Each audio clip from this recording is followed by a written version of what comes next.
अस्सलाम and welcome back to my channel. कैसे हैं आप सब लोग? आई होप कि आप सब खैरियत से होंगे। अभी जी मैं यहाँ पर निकाल रही थी प्याज और इनको साफ़ करूँगी और उसके बाद जो है ना फिर इनको रखती हूँ साइड में। अच्छा, ग्रोसरी जो है ना हमारी सुबह आई थी, हस्बैंड लेके आए थे। क्या था कि मैंने बाकी सारी जो चीज़ें थी ना उनको तो अपनी जगह पर रख दिया था और बाकी जो है ना कुछ चीज़ें जिनको साफ़ करना, वॉश करना और रखने वाली थी ना, तो उनको फिर मैंने ऐसे ही रख दिया था क्योंकि फिर दोपहर में जो है ना बच्चों का सोने का टाइम हो जाता है, तो मैंने कहा ये चीज़ें ना उठ के कर लूँगी।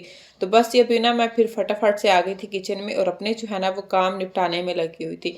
अच्छा, प्याज को जो है ना मैंने साफ़ करके और फिर जो है ना रख दिया है साइड में। और जो ये पहले वाले प्याज पड़े होते हैं ना मेरे पास 4 5 6 जितने भी, और उनको मैं क्या करती हूँ कि छील के इनको फिर वॉश करती हूँ। जब इनका अच्छे से पानी ड्राई हो जाता है ना तो उसके बाद मैं इनको ज़िप लॉक बैग में डाल के तो फ्रिज में रख देती हूँ। इससे क्या होता है कि जब भी मुझे कुकिंग करनी होती है, सालन बनाना हो या फिर जैसे डेली ऑमलेट बनता है, तो बस मैं 1 प्याज़ 2 निकालती हूँ और यूज़ कर लेती हूँ। मतलब ये 1 हफ़्ता तो चल ही जाते हैं।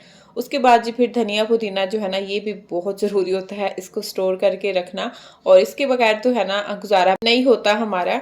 तो बस जी अभी धनिया जो है ना उसको तो मैं ऐसे ही टिश्यू में फ़ोल्ड करके तो बॉक्स में डाल के रख दूँगी। लेकिन ये जो पुदीना है ना आज इसमें बहुत ही ज़्यादा रेत है, तो इसको क्या है कि मैं वॉश करूँगी। जब ये ड्राई हो जाएगा ना तो उसके बाद फिर इसको भी टिश्यू के अंदर लपेट के और फिर मैं बॉक्स में डाल के रख देती हूँ। अच्छा, इस तरह भी ये ज़्यादा नहीं चलता है, ज़्यादा से ज़्यादा ना 10 से 12 दिन। उसके बाद जो है ना ख़राब तो नहीं होता लेकिन काला होना शुरू हो जाता है, धनिया भी पीला पड़ना शुरू हो जाता है।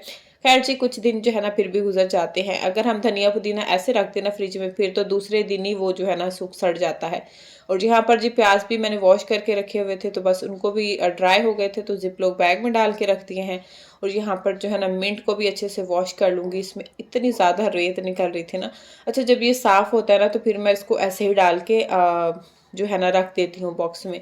और आज जो है ना इसमें काफ़ी रेत थी इसलिए मैं वॉश कर रही हूँ, और वॉश करके इसको रखे ना फिर इसको ड्राई होने तक ये आधा जो है ना मुरझा जाता है। इसलिए मेरी कोशिश होती है कि मैं इसको ऐसे ही रख दूँ, जब यूज़ करना होता है तो उसी टाइम वॉश कर लूँ। लेकिन जब बहुत ज़्यादा रेत होती है इसमें तो फिर मुझे वॉश करके ड्राई करके और इसको फिर ही फ्रिज में रखना पड़ता है। अच्छा जी, इसको मैं भी रख दूँगी ड्राई होने के लिए और उतनी देर में जो है ना मैं अपने शामी कबाब जो है ना ये रख लूँगी ज़िप लॉक बैग में डाल के। अच्छा, ये भी नेक्स्ट डे था मॉर्निंग का। तो यहाँ पर जो है ना ये शामी मैंने 2 दिन पहले बनाए थे। और ऐसा होता है कि जब भी मैं ये शामी बनाती हूँ ना तो इनको 2 बार बना के फ्रीज़ करना पड़ता है, क्योंकि एक तो फ्रिज में जगह नहीं होती है और एक मैं कोशिश करती हूँ इकट्ठे ही बना लूँ क्योंकि ये बच्चे भी खाते हैं और डेली जो है ना यूज़ होते हैं। तो बस ये अभी इनको निकालती हूँ और ज़िप लॉक बैग में डाल के तो फिर इनको भी फ्रीज़ कर दूँगी और ये भी काम जो है ना मेरा ख़त्म हो जाएगा। क्योंकि फ्रिज में जो है ना वो जगह भी नहीं थी तो मैंने कहा पहले इनको निकाल के रख देती हूँ और उसके बाद जो है ना फिर मुझे अदरक लहसुन का पेस्ट भी बनाना है और चटनी की जो क्यूब्स होती हैं रायते के लिए वो भी बनानी है। तो मैंने कहा पहले जो है ना फ्रिज में जगह बनाती हूँ और उसके बाद कल जो है ना फिर वो काम कर लूँगी, क्योंकि आज ये काम काफ़ी था। आज मैंने फ्रिज को भी सारा नीट क्लीन किया था, ऊपर फ्रीज़र को भी किया था। और इस बार ये हुआ कि मैंने ये जो ज़िप लॉक बैग मंगवाए हैं ना ये छोटे हैं, हाफ़ केजी वाले। अब नेक्स्ट टाइम जो है ना मैं बड़े मंगवाऊँगी केजी वाले, 1 केजी वाले। उसमें ये है कि चीज़ें आराम से आ जाती हैं। अब जब भी मैं ये शामी कबाब बनाती हूँ ना तो मुझे 5 से 6 बैग में इनको डाल के रखना पड़ता है क्योंकि ये छोटे बैग हैं ना, तो इसलिए। और इनको जी मैं बनाती हूँ कट बोर्ड के ऊपर, और कटिंग बोर्ड पे ये है कि नीचे भी मैं शॉपर बिछा देती हूँ और ऊपर भी इस तरह। नीचे कटिंग बोर्ड से भी नहीं चिपकते हैं और आराम से निकल जाते हैं। अगर कटिंग बोर्ड के नीचे मैं शॉपर ना बिछाऊँ ना तो फिर ये चिपक जाते हैं और मुझे फिर छुरी के साथ इनको जो है ना नीचे से छुड़वाना पड़ता है। खैर जी, यहाँ पर फिर मैं गाजरें और बाकी जो है ना वेजिटेबल्स जो रह गई थी उनको वॉश करी थी। और ये जी मैंने मंगवाई थी सूप के लिए और मुझे वेजिटेबल राइस भी बनाने थे। तो क्या होता है कि ये जब चीज़ें आती है ना तो जो मुझे यूज़ करनी होती हैं उसी टाइम या तो मैं पहले दिन राइस बना लेती हूँ या फिर सूप बना लेती हूँ। क्योंकि विंटर में जो है ना गाजरें आई होती हैं, सब्ज़ी मटर बहुत अच्छे आए होते हैं, तो हमारे घर में ज़्यादा ही कह लें कि वेजिटेबल राइस बनते हैं या फिर सूप बनता है, क्योंकि बच्चे भी पीते हैं शौक से सूप और हेल्दी भी होता है। हमें खुद भी पीना चाहिए और बच्चों को भी देना चाहिए। तो बस ये इन सब को मैंने वॉश कर लिया है। अच्छा, गाजरों को जो है ना हमेशा मैं इसी तरह से ही छीलती हूँ। गाजरों को छीलना या करेलों को छीलना तो ये भी ना एक बहुत टेंशन की बात होती है। पूरे किचन में जो है ना इनकी जब हम छील रहे होते हैं फैल रहा होता है कचरा, या फिर जो उसका छींटे होते हैं ना पूरे किचन में फैल रहे होते हैं। तो मैं इसी तरह से ही हमेशा सिंक में जो है ना एक शॉपर बिछा लेती हूँ और इसमें आराम से जो है ना गाजरों को साफ़ कर लेती हूँ और इधर-उधर कोई कचरा भी नहीं होता है और जल्दी से जो है ना मेरा फटाफट वाला काम भी हो जाता है। बस इसको शॉपर को उठाना है और आपने सिर्फ़ डस्टबिन में फेंक देना है। इससे किचन भी जो है वो गंदा नहीं होता और काम भी जो है ना वो जल्दी से निपट जाता है।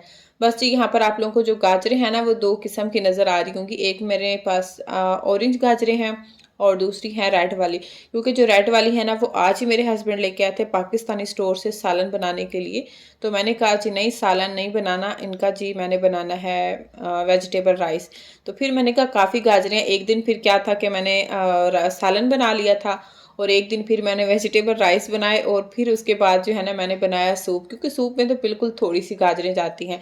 और यहाँ पर मैंने आज स्वीट कॉर्न भी मंगवाया था, तो उसको भी जी मैंने निकाल के ज़िप-लॉक बैग में डाल के रख दिया है, क्योंकि अब सर्दियाँ हैं, सर्दियों में सूप बनता रहता है, तो फिर ये चीज़ें ज़रूरत पड़ती रहती हैं। इसलिए जी इसको जो है ना मैं अभी कर दूँगी फ्रीज़। और शिमला मिर्च है, इसको भी फिर मैंने कट करके फ्रीज़ ही करना है, लेकिन फ़िलहाल मैं इसको ऐसे रख रही हूँ क्योंकि कल जो है ना फिर मुझे वेजिटेबल राइस बनाने हैं। तो इसलिए बस मैं फटाफट से जो है ना काम निपटाने में लगी हुई थी। और यहाँ पर जी गाजर, स्वीट कॉर्न और शिमला मिर्च ये भी कट कर ली थी और फटाफट से जो है ना सूप भी बनकर हो गया था रेडी और बहुत बहुत ही मज़े का जो है ना सूप बना था माशाल्लाह से। और मैं जब भी कोई चीज़ बनाऊँ ना, मेरी कोशिश यही होती है कि मेरा जो बड़ा बेटा है ना वो खा ले। अच्छा, मुझे मेरी एक सिस्टर का कमेंट आया था कि आपके बच्चे बहुत अच्छे हैं और हर चीज़ खा लेते हैं। जी माशाल्लाह मेरे बच्चे बहुत अच्छे हैं, हर चीज़ खा लेते हैं। लेकिन जो मेरा बड़ा बेटा है ना वो बहुत ज़्यादा तंग करता है, वो इतना ठीक से नहीं खाता है, उसके पीछे लग के ना कभी उसका मूड होता है तो अच्छा बच्चा गुड बॉय बन के खा लेता है, लेकिन अदरवाइज़ ऐसा होता है कि 2-2 घंटे लग जाते हैं सिर्फ़ उसको खाना खिलाने में या कोई भी चीज़ खिलाने में, उसके पीछे लग-लग के ना उसको खिलाना पड़ता है, तो वो बहुत ज़्यादा तंग करता है खाने-पीने में। अच्छा जी, यहाँ पर जो है ना मेरा सूप ठंडा हो गया था, तो मैं अपना सूप जो है ना पहले बैठ के पी रही थी, क्योंकि बच्चे जो है ना अभी फीडर पी रहे थे और वो लोग खेल रहे थे, तो मैंने कहा पहले मैं सूप पी लेती हूँ और उसके बाद जो है ना फिर बच्चों ने तो ठंडा पीना होता है, ज़ाहिर-सी बात है, मैंने गरम-गरम पीना होता है। और बस अभी यहाँ पर छोटा जो है ना वो आ गया था, उसको मैं सूप पिला रही थी, उसको बहुत ही मज़े का लग रहा था और साथ में जो है ना वो अपने भाई को आवाज़ें लगा रहा था कि भाई कम, कम, कम।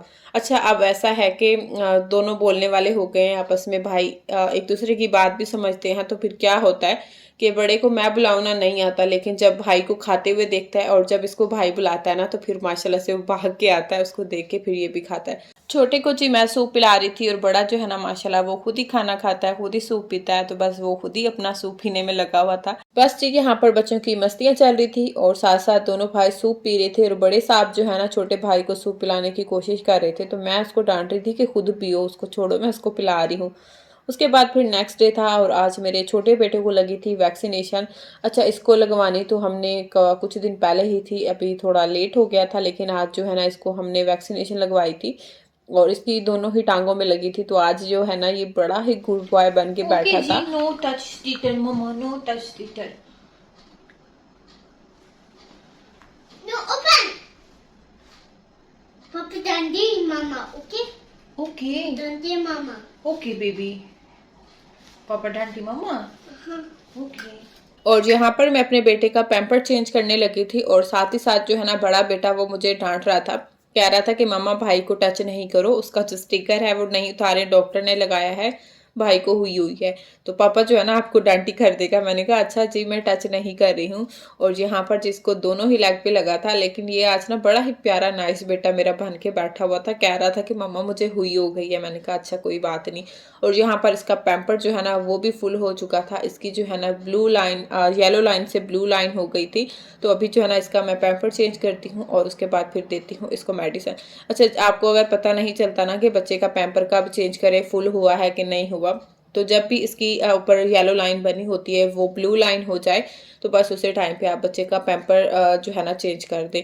और यहाँ पर इसको मैं दे रही थी मेडिसिन, क्योंकि जब भी हम बच्चों को वैक्सीनेशन करवा के आते हैं ना तो ये बहुत ज़रूरी होती है, क्योंकि इससे ये होता है कि बच्चे को पेन भी नहीं होता ज़्यादा और फीवर भी नहीं होता है। तो बस मैंने अभी इसको अडोल पिला दी थी। पाकिस्तान में हम बच्चों को पैनाडोल देते हैं और यहाँ दुबई में अडोल देते हैं बच्चों को।